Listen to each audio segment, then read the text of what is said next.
What's going on, everybody?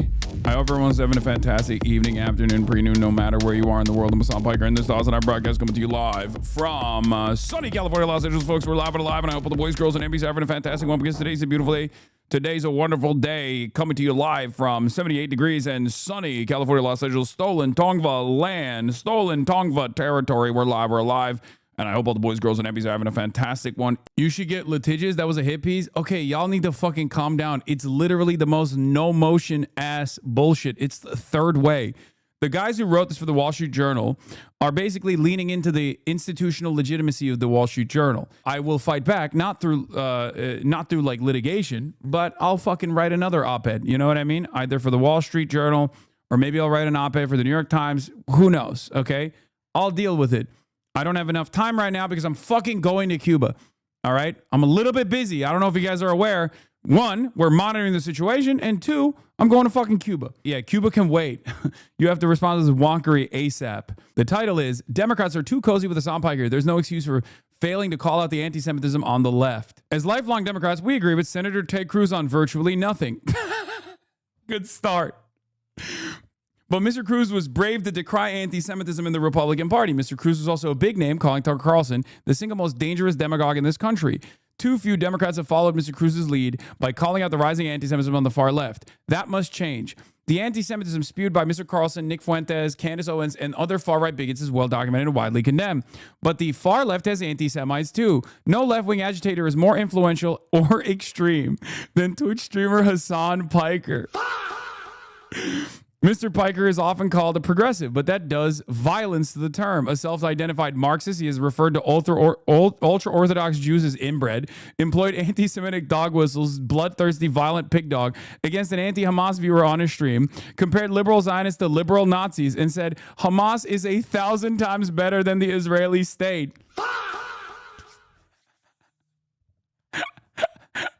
I love that they were like, they led in with Ted Cruz.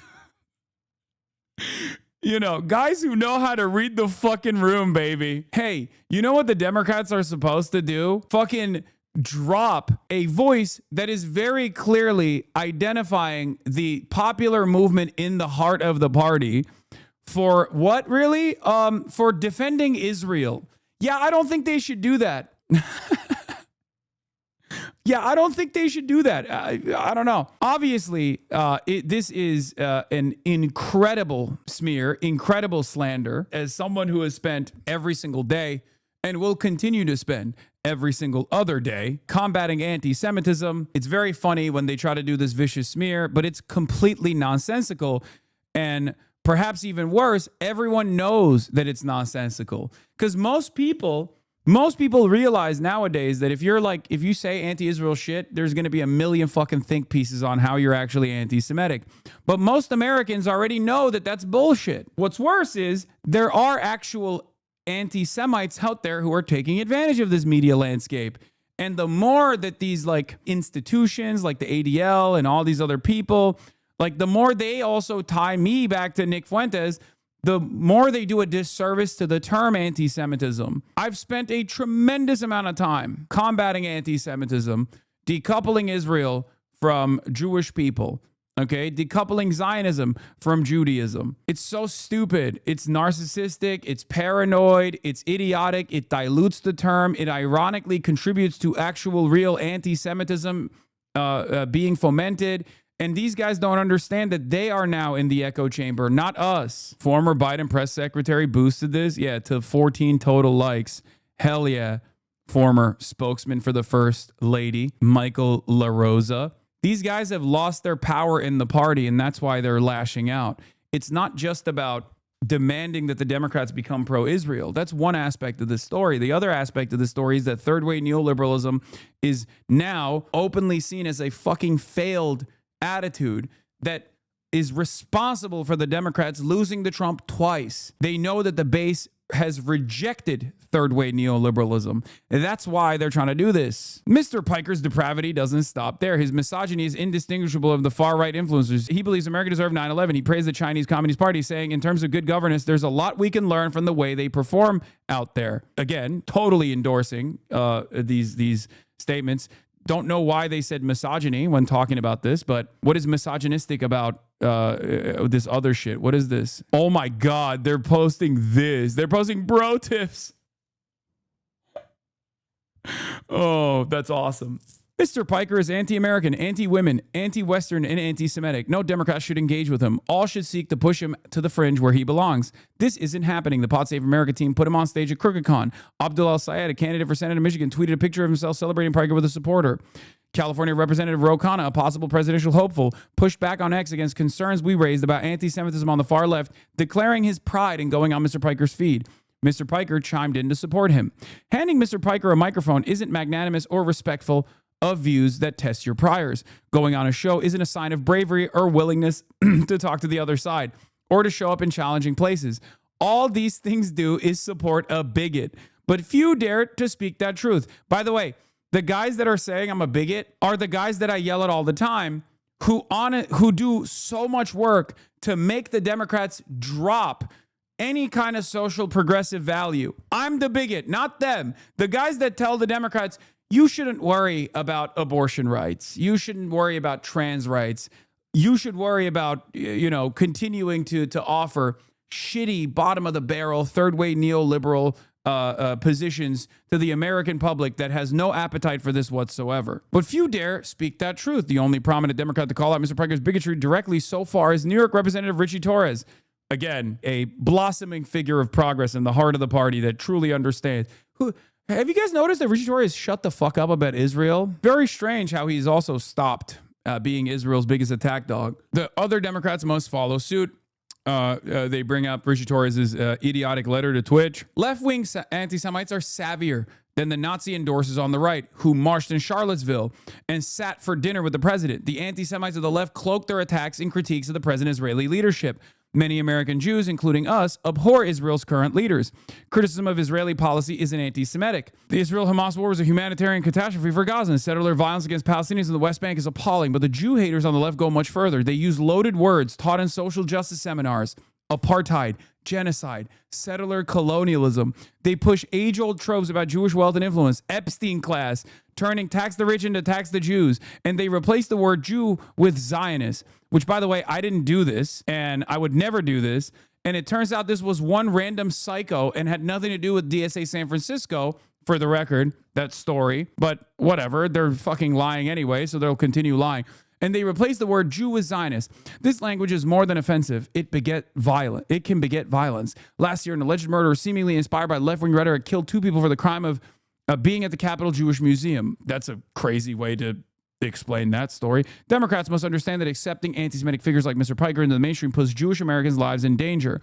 There's no excuse for putting political tribalism before Jewish safety, or for overlooking hatred to generate likes online, or for failing to act against the surge of anti-Semitism spread by the Hasan Pikers of the world and normalized by too many on the Democratic side. We are all for a big tent, but the Democratic Party needs to draw a line in the sand. Hasan Piker and his fellow Jew haters belong on the other side. Let's look at the comments now. Hi, Randy's husband here. I bristle at the comments that many American Jews abhor Israel's current leaders. This one does not. The October 7 attacks make clear that the Iranian axis is only prepared to deal with Israel on a violent basis. Okay.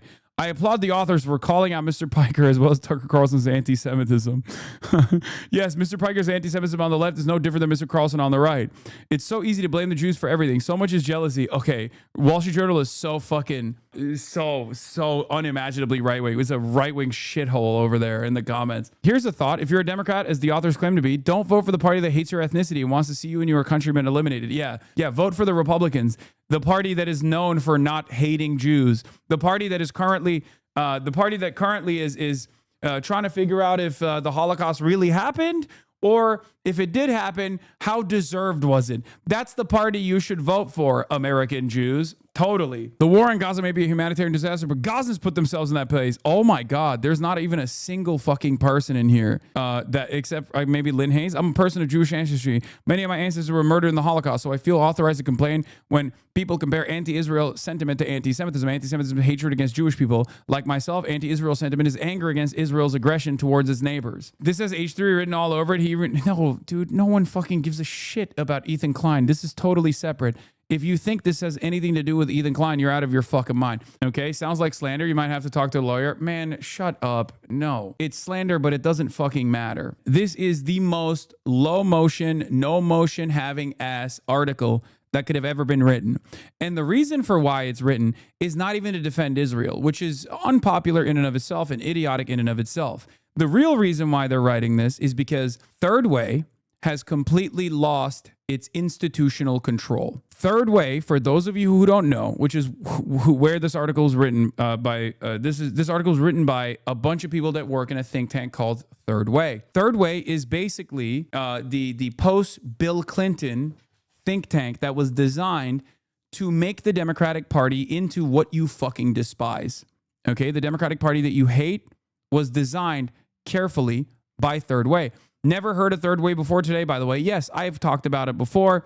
Sometimes I reference Third Way neoliberalism. Many of you are oblivious to what it is. They are centrist Democrats, okay? They build themselves as centrist Democrats. I said Third Way is the exact reason why Democrats lost to incompetent fascists like Trump twice. They can't publicly defend neoliberal corporate centrism, so they lean into another wedge issue, Israel. These guys have no ability to read the room. Neoliberalism and Israel has no base. The reason why they angled this article on the issue of Israel is because they think that if they just say like, oh, this guy's an anti-Israel bigot, which means that he is an anti-Semite, right? That they think they can actually bully politicians from not associating with someone like myself because they're fucking stupid and think that I am almost single-handedly responsible for how much people fucking hate Israel now. They're dumb.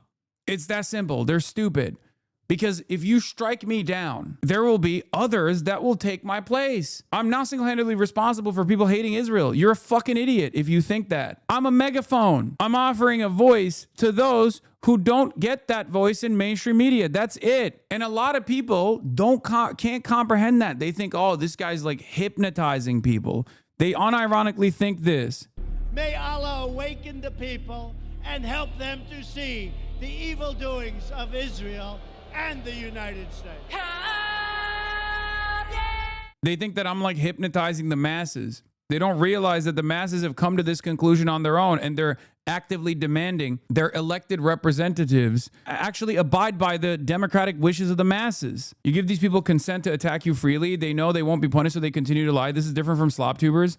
Brother, I don't think you understand. It's irrelevant and worthless. Suing someone for defamation is a long, convoluted, and very expensive process. There is no reason to entertain it. There's no reason to engage with it. The reason why I don't take this initiative is because they've already lost the battle.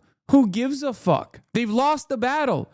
I spent years and years eating this fucking slander non-stop. What good did that do them? I was deplatformed. I had financial opportunities actively taken away. I was cast aside, made into a fucking pariah because the institutional power that the Zionist lobby had was still intact in the beginning of October 7. But we are not living in that media environment any longer. We're not living in that media environment any longer. It doesn't matter. Less than 2 weeks ago, your organization literally had an entire conference to strategize on how to best kick progressives out of the Democratic Party. How are you complaining about progressives not being big tent enough? This is like the Heritage Foundation, but for the Democratic Party.